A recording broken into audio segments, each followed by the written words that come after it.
6:35, and we're at the clubhouse, 4801 Lakeside Club Boulevard, for our, excuse me, for our board meeting for the month of September. So would you please rise and say the pledge of allegiance?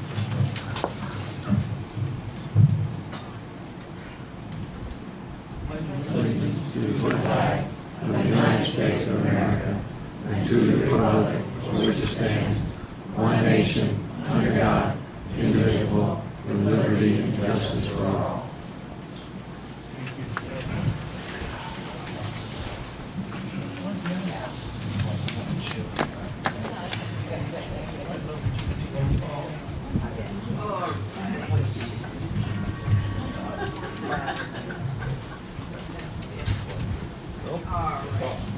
Tom McIntyre. Here. Jennifer Randall. Kathy Levin. Here. Scott Harris. Skip Zimmerman. Ken Jerome. Mike Lalonde. Thank you. Was this meeting properly noticed? Yes, it was. Okay.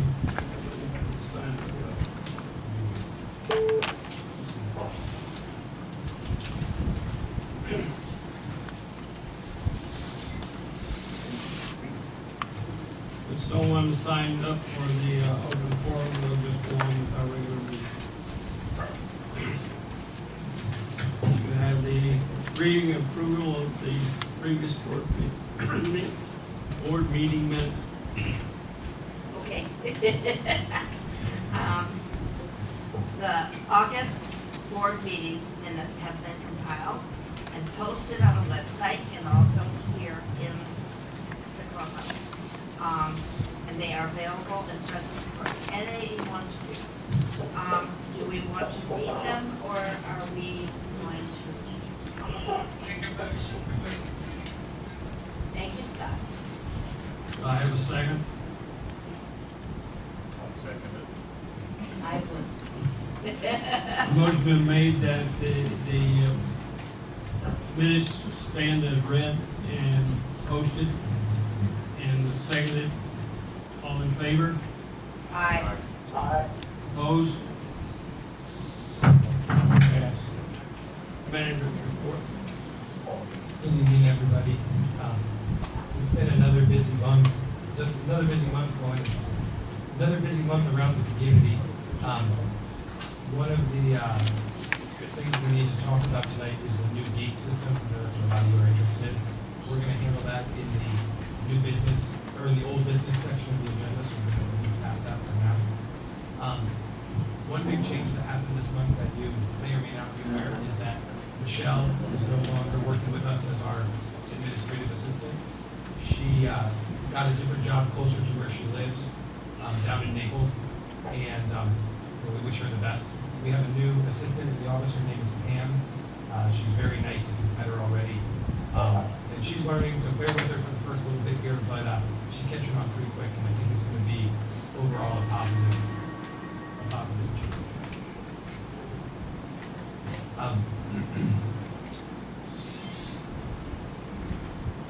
Up at the Gatehouse, Comcast did finally come to install the internet service that we've been waiting for. This internet service is going to not only serve the new gate system to upload new residents and things like that, but the main thing we need it for is to have the surveillance cameras connected to where we can view them in a central location, to where we can see it remotely if something happens on a weekend or something, we can immediately pull the tapes. So it's going to be very valuable to us to have that. So now that we've got the internet in there as of yesterday, this coming week, Tuesday, the surveillance company will be here to install the final cameras. That includes the license plate camera, which will catch any license plate driving through that gate and can read them up to 50 miles an hour. So hopefully we don't have anyone driving that fast up there, but we will take your license plate even if you are. The new shop is moving along really nicely. The concrete pad was poured at the end of last month. If any of you guys have been back there to see it, it came out really nice. I mean, a really nice, clean job. We couldn't have asked for better with the concrete. The next step is going to be the construction of the new shop, and that will actually begin tomorrow. And they're telling me with any luck, it will also be wrapped up tomorrow. So I don't know if I 100% believe that. We'll see how that goes. But they're going to start early tomorrow morning, and by the end of the day, they'll be done. If not, they'll probably finish up Friday. Then we'll have to have the county come in and do a final inspection to close out the permit, and then from there we can put the finishing touches that we want to definitely do that for the guys, and then our maintenance department will be in their new home and back in business.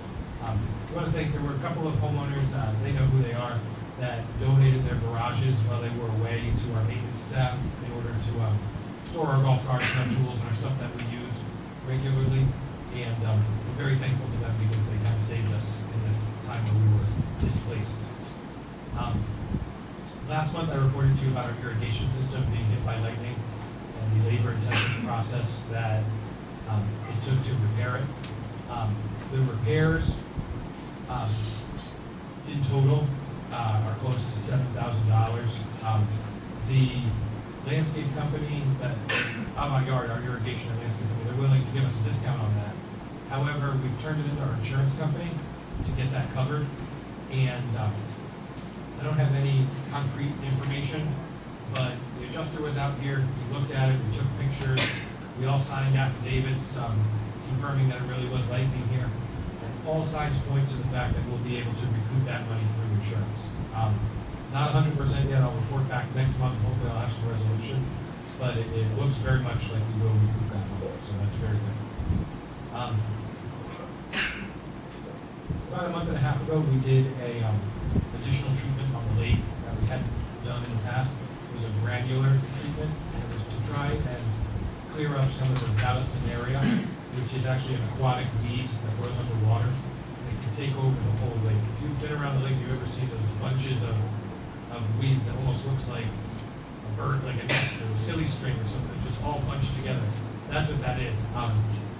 And this treatment seems to be working. The board expended $500 that we weren't planning on spending in order to do this, but it seems like it's paying off. So we're going to continue to monitor it. What happened now is a lot of the stuff has broken away from the root and is resting on the bottom of the lake. So it'll take some time for that to decompose before it's totally cleared up. This past month we had to replace our pool pump motor, which was an unanticipated expense. It's expensive. It's not a huge amount of money, but it's a fair amount. But the good thing is we were able to discover it and address it, get it replaced without having to close the pool for even an hour, which I know is important for everybody. So that was fixed this month. Last week we had some work done to the pool deck pavers. We had some trip and fall hazards around the edges of the pool deck that we wanted to address. But actually the main thing we wanted to address was this area here on the west side of the pool that runs along the building that has that little dip in it. We always have a puddle of water there. They took that up, redid it, they filled in. Actually what it was the old deco drain from the old pool deck ran right along where that little dip was. And when they put the new pavers in, whenever that happened, they moved the deco drain back closer to the building. I would assume that was they can put a couple tables there and have some additional seating without blocking the drain. But they never filled in or covered up the old drain. So as water beat down on that over the years, exactly what happened. And now we believe we fixed it correctly and we won't have that problem moving forward. So I think that's a positive change. A couple events that are coming up in the clubhouse that I wanted to let everybody know about. October 11th at 2 p.m., NBC2 meteorologist Rob Duns, you may have seen him on TV, will visit the clubhouse to give a presentation on hurricane preparedness and other weather disasters, extreme weather, answer any questions you may have. I think it should be pretty interesting, so we're excited about that. We hope everybody will attend. And then October 26th at noon, we're going to have another lunch sponsored by Comcast. Paul Oswald, our community representative from Comcast, is going to come with sub sandwiches and other platters from Publix. And everyone in the community is invited. There's no cost. It's 100% sponsored by Comcast. And, with all the trouble that Comcast has given us over the last period of time, the least they can do is buy everybody lunch, so please come to that too. We will have the next couple of days we'll get something posted in the mailboxes and up here on the bulletin board. And we ask that you sign up for that just so we know how many to tell them to expect, so we know how much food to buy. Everyone turn out. We want to make them pay. Our Thursday farmers market continues on, and I think everybody likes that a lot. And it's from 9 a.m. until noon, right out here outside the clubhouse. She brings all fresh produce and things like that for those who are just getting back into town. Is she gonna bring more? Yeah, she's starting to bring more stuff, and I told her wait until January. You're going to have more customers than you can handle. But her prices are very reasonable, a lot cheaper than the grocery store. But the reason why I bring that up is we've had a couple days with bad weather out there, and haven't been able to set up outside. And we've allowed them on those few occasions to set up here in the clubhouse, so we can still have it. So if it's a bad weather day and you don't see them out there, check inside if you still want to get your stuff, because they're likely going to be in here in the clubhouse. And the last thing tonight is just a community reminder, as a lot of our seasonal residents return. You cannot have anything outside your unit, as you all know. This means potted plants and similar decorative items in a villa. It means little statues and things outside your door in the multifamily. It's actually more critical even in the multifamily multi-story condos, because it could be a hazard and an emergency if we needed to evacuate the building. So please, if you have that stuff, keep it inside your courtyard, inside your house. We really don't want to have to go around and pick all that stuff up again, but if we need to, we will. Thank you. Thanks, Eric. We have a treasurer's report. I think everybody has a copy of it. There's, I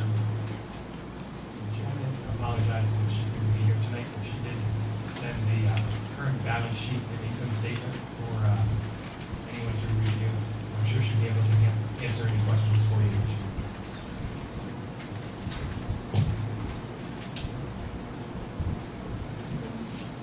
well, the efficiency of our manager just stole all my thunder. So my president's report is going to end up just being old business. So we'll get to that as soon as we get through with any committee reports that there may be. Do any of you board members have a committee report to report on? No. Next month, yes. Next month, no. No committee reports. Old business. We're going to receive a, I thought that was going to be, they're going to be mailed out. We're going to mail out this new gate access information. And everyone will get one, and you have to, So the packet is going to include three things. The first one is going to be a nice color pamphlet introducing you to the new gate system and all the different changes and the different things that we're going to be having up there. I think it does a pretty good job of explaining it, but I'm sure there'll still be questions. We're also going to be included a schedule of fees that are associated with this. Each unit, the first RFID tag is going to be free, one for each family. And then each additional from there, and then the key fobs, there is going to be a charge for that. So you'll get this in the mail to review.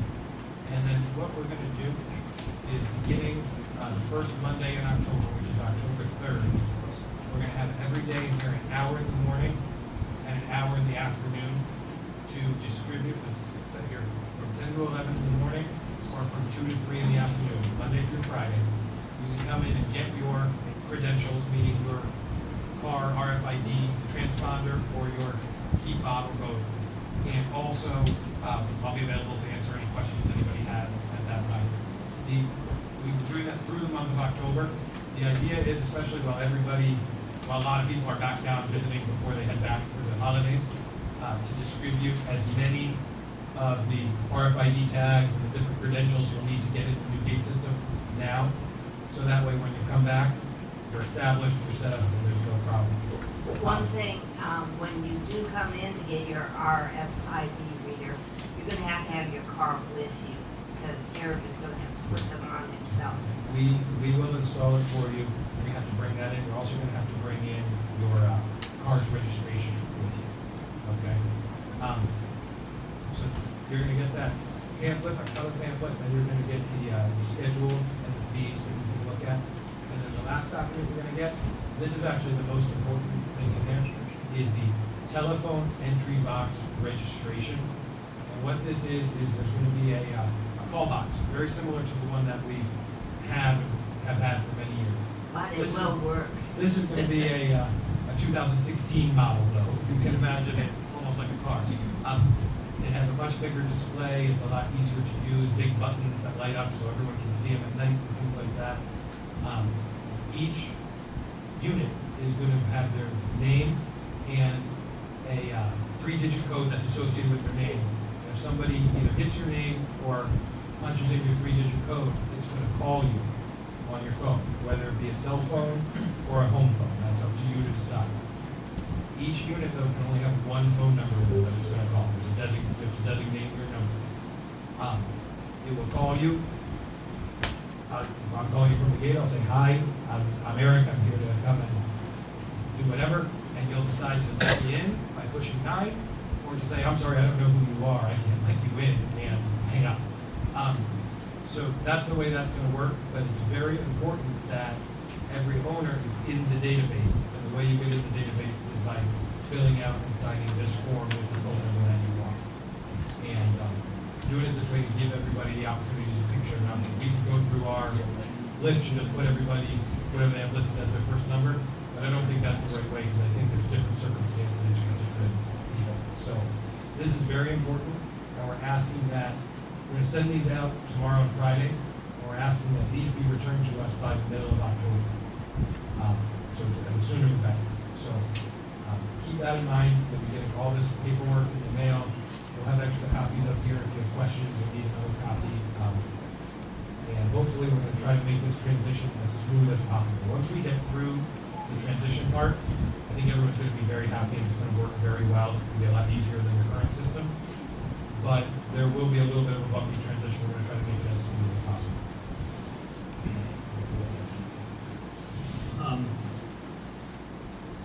Any questions? This is, we're going away from our I have a normal question for what meeting. Eric was just talking Yeah, so, on this topic, we'll take questions right now, but nothing else. about. So I can talk to Eric. Yes. Okay, getting out is gonna be the same. Getting out will remain the same. What about our remotes? We will turn those in or keep them? They're useless or what? The Am I gonna remote- get my money back that I had paid out? The way we're going to work the remotes, and we looked at this very closely, because we want to be fair, but we also, we want to be fair. So, for the last couple of years, for the last 2.5 years, we've used these green, they're called Stinger remotes. They're green, the hunter green color with a neon yellow button. If you bought your remote within the last 2 years, that's what you have. If you bought one 10, 12, 15 years ago, you may still have a bigger black one, 30 years ago? or even longer, 30 years ago. So, the board and I, we discussed this at great length. What's the right way to handle this? And what we decided was each key fob, which is your backup way of getting in, meaning if a friend comes and picks you up for lunch, you're in a rental car, you'll use your key fob to just scan in, almost like the pool. Those are $25 each. If you have one of the green Stinger remotes, and you bring that in and turn it in, we will discount your first key fob to $10. If you bought one 30 years ago, like Emma did, we believe that you got your money's worth. We're SOL, just like everything else. We believe that you got your BlackBerry, money's we're worth. SOL. So I hope everybody thinks that's fair. I know we'll have a couple complainers, but we thought that was the best way to handle it. What happens when you have family coming and you don't happen to be here at that moment? How are they getting in? You Even can, if they have a key to your house? you can choose to have it programmed to your cell phone, or you can be home with it. I mean, I They think, can't get in any other way? well, the way to get in is to be buzzed in by the homeless. I mean, Now, that's a question that we get a lot. That's probably the number one question is, what if I need someone to get into my house while I'm not there? yeah. And the easy answer to that question is use your cell phone. But the other thing, use your cell phone as that number so that way you know you'll get the call and you can buzz in. But if you really think about it, it's the rare exception that you ever have someone coming into your house while you're not home. Let me add to that. If you put it on your cell phone, you can be in Ohio and open the gate. You don't have to be in residence. Can they use our key fob? Family? Family can, you have family coming to visit, say, for a week or two, you can give them the key fob, and that would be their way to get in and out for the week or two that they're here. What we don't want is people wanting to buy a key fob for every member of their family. So that's the line, because the way, if we don't limit the circulation of the key fobs and the RFID tag readers, just like we have today with the remotes and the codes, you basically don't have a gated community. You have a community where everyone knows the code and can get in whenever they want to. So this is the way that you take control of that. So yeah, your key fob, when you have a family here for a week or two staying with you, give them the keychain, and they have unfettered access to the community. When they leave, though, they give you your keychain back, and If not, then mail it back. It's my favorite thing.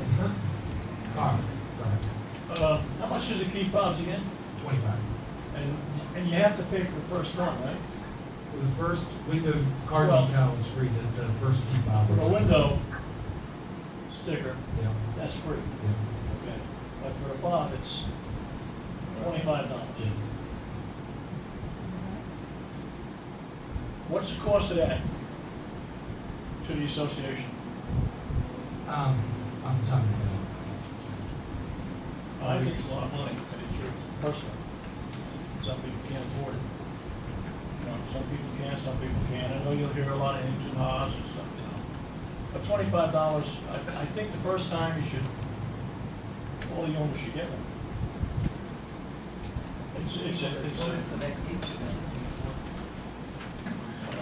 We've discussed that, Carl, and this is the best.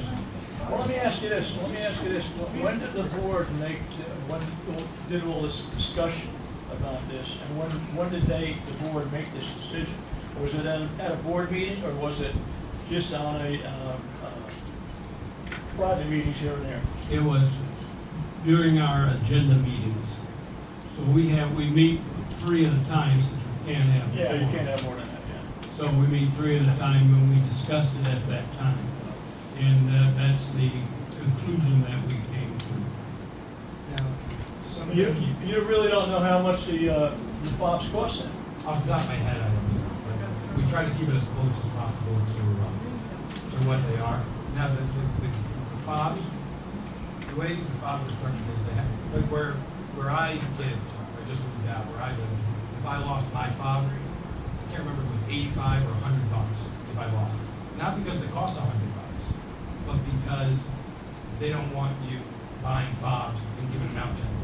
So that's why they're priced artificially a little bit higher than what we get them for. Not to make money, but to just create a value to it where you're not going to buy this, you're not going to be careless with it, you're not going to be, give it out to somebody, a stranger. You're going to make sure you're protected, you're careful with it, because if you lose it, $25. The other, I know there are some people who $25, $35, whatever it is a lot of money, and it strains the budget when you're not expecting that. So one of the things that we were looking at doing is having a form, when you come pick up your credentials, having a form that you can sign there that will allow the charge to be added to your maintenance fee, and you can pay it, say if you got it in October, you wouldn't have to pay it until January, but you give you some time to budget and be ready for that payment, not be kind of shaken down for it. And how much will the second one be if you do lose the first? Well, if you lose the first one, the first fob, the second, see, some families will want one, some families will want two. Yeah. The third one, the price goes up. Now, if you lost it, what we will do is deactivate that one, and then we'll sell you another one for the same 25. However, you will not have 3 active ones. You know what I mean? The one that you lost will be deleted from the system. So you're saying you can get 2 for family, right? 2 for yourself, or Yeah. if you want to give it to a family member. Well, that's what I'm saying, you can get 2 of them. Each individual family Each can get 2 of unit those. can have up to 2 at that $25 price. There's an option for a third one, but the price spikes. The reason for that is the only people that are going to get third ones are people that truly need them and need to have it for their family or whatever. But what we don't want is everybody in town to have it, or else there's no reason to do all this work. Pat, Do you have to have the card with you to get in?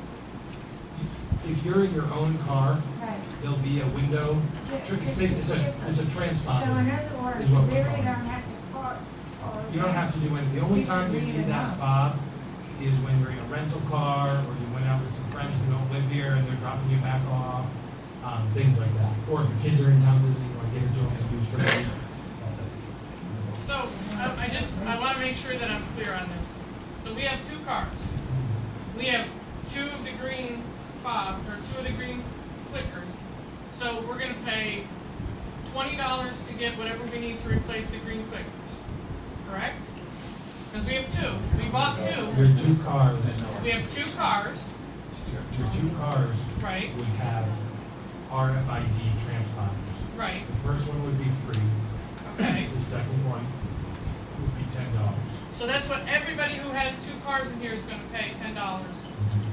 Okay, $10 for the second car, okay? But then I have, so then to get the fobs, I have 2 of the, If you have 2 green ones. 2 green ones, so that's Well, $20 more, I have so two. $30 I can get both my cars in here whenever I need, is what you're saying. I'm just making this clear, okay? What are you gonna do about motorcycles? Where's that sticker, where's that sticker gonna go? We are right now testing to see if it will work with motorcycles. But if it will, it'll go on the windshield. Well, I'm sure it'll work, because it's only picked up by electronic pickup, right? Yeah, the high likelihood is it will work. I just Where want would you, to, where would you put it on a motorcycle? On the Especially if you don't have a windshield. on the windshield. Put it right, have a tattoo in your car. On the windshield or somewhere, we'll have to find the spot for a motorcycle. You know what I mean? We've gotta test that. The only motorcycles are a question, and then there's a certain type of Mercedes-Benz, I guess, that has some kind of bulletproof glass that can't read the RFID tag to it, but I don't think anybody in here has that car. So other than that, we're pretty. I like So let me ask you another question, okay? Free sticker on my car, $10 for the second sticker on my car. I don't have to pay any more than $10 if I don't want. The only reason you would need the key fob is to get access if you're not in your own car. Got it, okay. But the other thing is, if you have it registered to your cell phones, you could be standing right at that box, hit your name. That's what I was just gonna ask, and if plug yourself in if from you, your cell I can phone. punch myself in You anytime know, I want. the reason the fobs are there, we just want to cover our bases, make sure there's plan A, a backup, and everybody always has a way to get in here. Okay. And this is not reinventing the wheel, this is what many people call it. Joe? Will the blue card work at that gate? No, they're separate. If you don't drive, you have somebody picking you up. They can punch you in and you buzz them. Yeah, basically, What about coming back? you would either want to, you could do the same thing, but you would probably want to get one of your keychain, one of your key tags. The fobs. How are the contractors coming in? Our association contractors, Yeah, our maintenance contractors that come in here on a steady basis, how are they?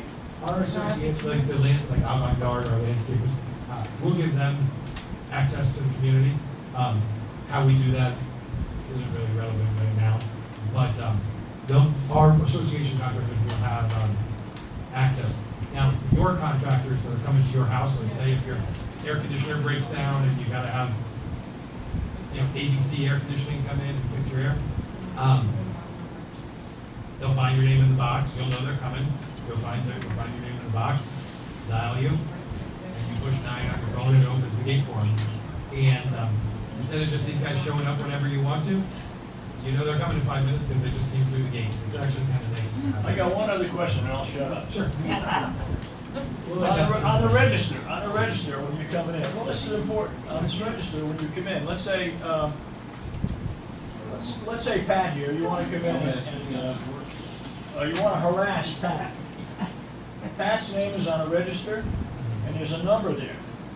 Anybody could come in and look at it and find a name or somebody that they want to harass, let's say. You just mess with someone. And they could just look down here and see Tom's name or whatever, or Joe's name, and then press that button, and that would automatically ring his phone or ring. Okay. And then they hang up, and then And they kind they of hang up. Yeah. Well, And we there's no way already, you can- and there's no way you we can still tell that. have that, Carl. Pardon? That's current. Well, What do you mean it's current? Well, with our current setup, you can dial our numbers, call in. Well, I mean, there's no difference. I understand that, but our current setup wasn't working. but one thing I will say, Well, some of it was. in response to that question, it's a legitimate question, is if Carl, say if it happened to you, and you were getting calls for an hour and a half tonight, and it wouldn't stop. Number one is you know where they are, they're up there in the front gate. But number two is you come in here tomorrow morning and you say, hey, I'm sorry, at 9 o'clock last night, I kept getting calls from the gate, it wouldn't stop, I don't know who it was. And what I'll do is I'll go on my computer, and I'll pull up my camera at 9 o'clock at night, and I'll see the person's face, I'll see their license plate, and we'll know exactly who it was, and we'll Well, I address the understand that. situation that way. It's like after the fact. After the fact, or if they keep doing it, you can call, Bruce, you can call me, you can call the cops, but, I don't see a whole lot of that happening, but we've got cameras up there, and we're gonna see every single thing that happens. And they're all HD, high quality cameras. Do you have Any other comments? like I said, we're gonna have question and answer sessions every day from October. Come in and see me anytime you want. I'm happy to talk. I have another point on the agenda that some of you are interested in, that is not on the agenda. And that is our meeting with Mr. Searchy at the Department of Transportation for Lee County. And they were good enough to make a survey, but our reading of the survey and their survey reader did not agree on the length of fence, so we're at impasse again, and we're going to stick with them, and we'll get something done, but it's just going to take time.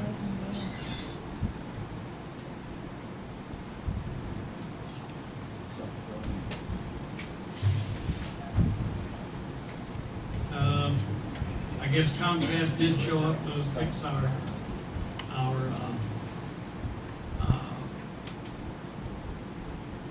TV monitoring at the gate, so I was going to talk about that, harass them a little bit about it. Note about Comcast, the gentleman that we were dealing with Comcast, and made us all promises, and we kind of tried to back out of it. He no longer works at Comcast. I don't know if it was a good move or a bad move for him.